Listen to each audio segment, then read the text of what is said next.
Bob, how do you, or say, how does Bob feel? And then elicit. Happy, oh, happy, can you spell happy? Right, happy, quickly, back and forth. And sometimes, a lot of times you have to call on students too. You can't just ask open-ended questions because a lot of times there'll be one star student.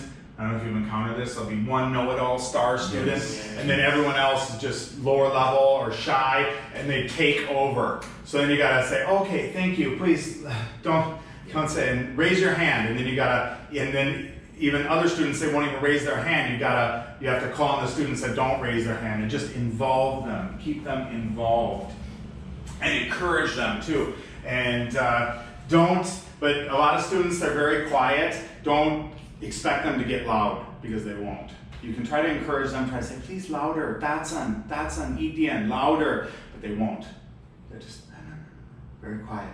But as long as they say it correctly, just and try to encourage them. Don't keep saying louder. They won't do it, a lot of them. Anyway, that's about it. Does anyone have anything to add? So how do you deal with the student though, like that's naturally down like that? After you try maybe every trick that you have to bring them up, but still they're like the zombie, like you said. How do you cope with that? There's really nothing you can do sometimes.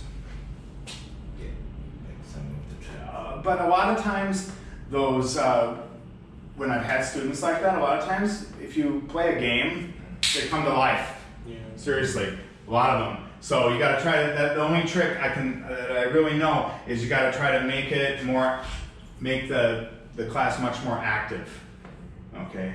And play some kind of game, have some kind of more physical activity that's fun for them. But if they're just sitting there, yeah, and if they're all like that, there's really nothing you can do. And you gotta put yourself in the students' shoes too. They have such long days, and they're just, school life in Taiwan is pretty difficult. They have so much homework too, and they don't get enough sleep. So a lot of the students really don't get enough sleep. They're up, and they just had their midterms now, so I've been dealing with very tired students, and I encountered that it didn't matter how fun I was, whatever. Like, and when you get new students, it's like you walk in, you're like, oh, they all laughing. And then after you've taught them for a while and they're like that, they're tired or they had their big test, it doesn't matter what you do. You can be the funniest you've ever been, and they're just,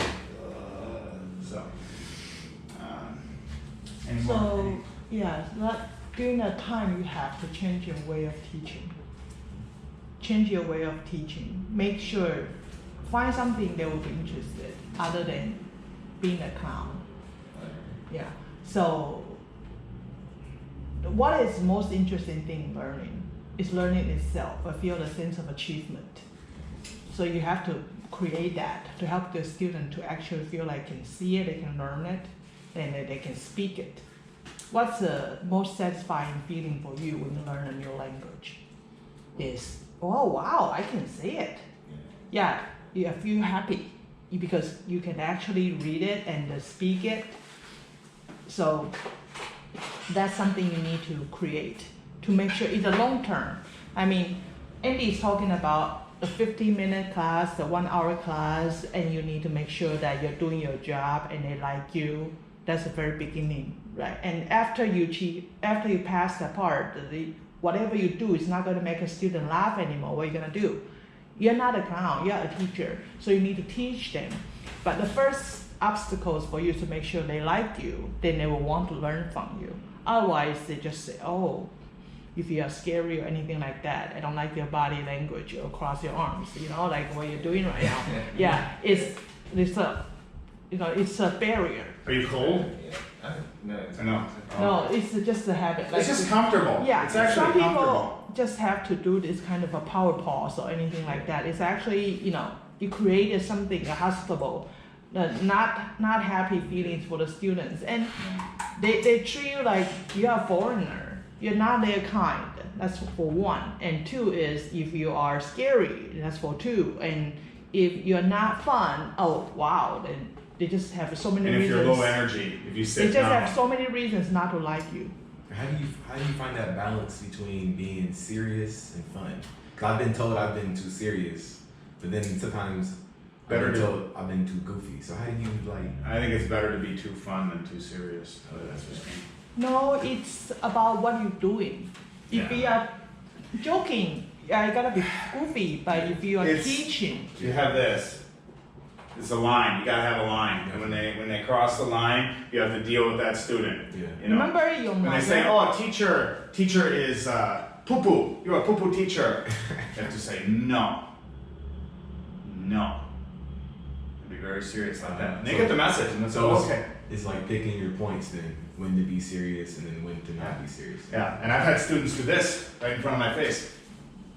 They're trying to Provoke. test you. They're trying to see I see what you're saying. what they can get away with. Because I understand. Yeah, because you have to be able to stop them, draw a line when they disrespect you. Because it will happen if you're goofy, if you're fun. But it's about your facial expression. I mean, some people like to smile, and they're angry, but they're smiling. So what do you think you're doing? Nobody's gonna take you serious. But if you are saying that really, that your eyes are not smiling, but you're actually just very calm, but you're telling them that, like a woman have that stare, Oh, the yeah, the girl, your mother have that evil stare that you're scared of, but they're not shouting. The wife or girlfriend is much scarier. Yeah, so that kind of look, Much scarier than the mother. and the Your look, mother will love you no matter what. That's true. yeah. So you tell them, and you don't really need to shout to discipline. No, don't say, "Hey!" No. Oh yeah, they'll go home and say, "Oh, the teacher is scary." That'll terrify them. Yeah, they will say, "I don't Stop want to it!" go to class." Oh. Yeah. And and maybe Taiwanese teachers, they will yell, you'll hear them, but no. Yeah, I've seen They're some not the teachers same. go off though, and you gotta just stay calm. Like you said, the ladies can kind of do what they want. I've seen that before. Yeah. Like she That's not true. The ladies cannot do anything they want. Taiwanese. No, it's just because they have the advantage to explain to the parents. The parents will not get mad at them. But you can't explain why you did that to the students. Right. That's why. It's not just because sexist or anything like that. Oh no, I'm just Yeah. being like, I was teaching this class, and she was like, I guess disciplining the class, but she was like literally yelling. The kids were laughing, and they all just got serious. It was just like they were looking at me to save me. Like I was like, I can't do anything. Y'all gotta do what she told me. Yeah. So yeah. Well, another thing I'll do too sometimes is if I don't have a class teacher, I'll take the student out of the classroom, just right outside the classroom, and I'll say, "No, do not do that. You understand?" And the class will get really quiet. But I didn't scream. I didn't act super angry. I was serious, but and take them out and just tell them no, or maybe take them to the. If it's bad enough, take them to You the close office. the door when you take them out. Yes, Okay. yes. Oh, so it makes it seem like it's more like you're like, oh, like. Yes. What is he saying to them? Yeah, so they don't know, and so it's private, I see. so the reprimands shouldn't be public. Or I'll take them to the office to have and tell whoever, the manager, whoever, explain it to them and have them talk to them, because my Chinese isn't good enough to explain. What else were we talking The first thing is you need to make sure the school is okay to manage the students for you. about? Yeah. Sometimes some schools say, that's your class. If you are the teacher, deal with it. Yeah, right. Yeah, you need to make sure that's something you could do. So when you go to a school, even you are substituting, just ask, what would you like me to do when the students are bad? They will tell you. Be proactive as much as possible with concerning that. When you first start, ask them, what do I do? How can I punish students? And ways you don't want to punish students is you don't want to say, okay, you can't play the game then. That's not good because the parents pay money for them to go there to learn English. You can't say, oh, you can't play, you're out of the game. Or also giving them you could give them extra homework, punish them, I will not do this, I will not, that will make them hate English. You know what I mean? And they already have so much homework as it is. It's just, it just doesn't work. I find something very useful. You just stand right in front of students right next to the students and look down on them and you say, what do you think you're doing? Yeah. And that's very useful. Yeah. You want me to show you, Brian? 你在做什么？ What do you think you're doing? Stop! It's like in Japan. Yeah, it's very scary because you're right there. Yeah. Yeah, and Yeah. student will, okay. Yeah. They'll stop at least for that class. Not Or you go. can just stop. If they're naughty, if they're all talking, you can just stand there and stop and just don't say anything. Just stand there and they can tell that you're upset. And then finally the students will be like, shh, shh. What if the class is silent for too long and the Chinese teacher will criticize you for not teaching the class? Because that you say you're quiet for a long time. It's because they're too loud and noisy and keep talking over you.